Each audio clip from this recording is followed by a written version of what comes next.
الحمد لله رب العالمين والصلاة والسلام على رسوله وحبيبه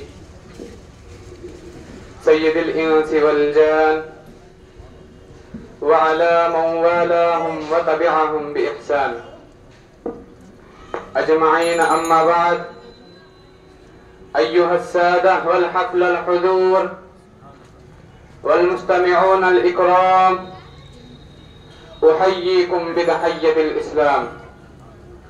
السلام عليكم ورحمة الله تعالى وبركاته.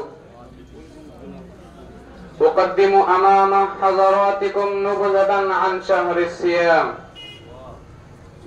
فأعوذ بالله من الشيطان الرجيم. بسم الله الرحمن الرحيم. شهر رمضان الذي أنزل فيه القرآن هدى للناس وبينات من الهدى والفرقان. صدق الله العظيم. وهذا الشهر شهر مبارك وأنهاره ولياله مباركة ورد في الحديث الشريف عن سلمان الفارسي قال: خطبنا رسول الله صلى الله عليه وسلم في آخر يوم من شعبان فقال: يا أيها الناس قد أظلكم شهر عظيم مبارك، شهر فيه ليلة خير من 1000 شهر، جعل الله صيامه فريضة وقيامه ليله تطوعا، من تقرب فيه بخصلة من الخير كان كمن أدى فريضة فيما سواه، ومن أدى فريضة فيه كان كمن أدى 70 فريضة فيما سواه، وهو شهر الصبر، والصبر ثواب الجنة، وشهر المؤاساة، وشهر يزاد فيه رزق المؤمن، من فطر فيه صائما كان له مغفرة لذنوبه وعتيق رقبته من النار، وكان مثله أجره من غير أن ينقص من أجره شيئا. قلنا: يا رسول الله صلى الله عليه وسلم، ليس كلنا نجد ما نفطر به الصائم. فقال رسول الله صلى الله عليه وسلم: يؤتي الله هذا الثواب من فطر صائما على ملقة لبن أو تمر أو شربة من ماء، ومن أشبع صائما سقى الله من حوضه شربة لا يظمأ حتى يدخل الجنة.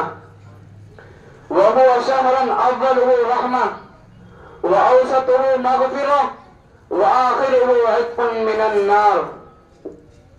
ومن خفف عن مملوكه فيه غفر الله له وأعتقه من النار. رواه البيهقي في شعب الإيمان. إخوتي في الله، يجب علينا أن نقدر هذا الشهر بالصيام والقيام وبذكر الرحمن وتلاوة القرآن. ها هنا أختم كلامي هذا، شكرا، مع السلام. السلام علیکم ورحمۃ اللہ تعالی وبرکاتہ. یاسالدین جو بزبان عربی احادیث شریف کی روشنی میں اپنے خیالات کا اظہار فرما رہے تھے. چونکہ حاضرین کی زیادہ تعداد اردو دانی سے واقفیت رکھتی ہے، میں چاہتا ہوں کہ اس کا ترجمہ آپ کے گوش گزار کروں. حمد و صلات کے بعد انہوں نے قرآن مجید کی ایک آیت کی تلاوت فرمائی، جس میں اللہ سبحانہ و تعالیٰ نے ارشاد فرمایا: شہر رمضان الذی انزل فیہ القرآن، کہ رمضان المبارک کا وہ مہینہ ہے جس میں قرآن مجید نازل فرمایا گیا. ہدی للناس، اور یہ قرآن مجید لوگوں کے لیے ہدایت ہے. اس کے بعد انہوں نے حضرت سلمان فارسی رضی اللہ عنہ کی وہ مشہور حدیث، جس کو امام بیہقی نے شعب الایمان میں روایت کی ہے، اس کو پیش کیا، جس میں نبی اکرم صلی اللہ علیہ وسلم نے صحابہ کرام کے درمیان شعبان المعظم کے اواخری ایام میں رمضان المبارک کی اہمیت بتاتے ہوئے انہیں ترغیب دلائی، اور فرمایا کہ رمضان المبارک یہ ایسا مہینہ ہے کہ اس میں ایک رات ایسی ہے جو 1000 مہینوں سے بہتر ہے. اس کے بعد انہوں نے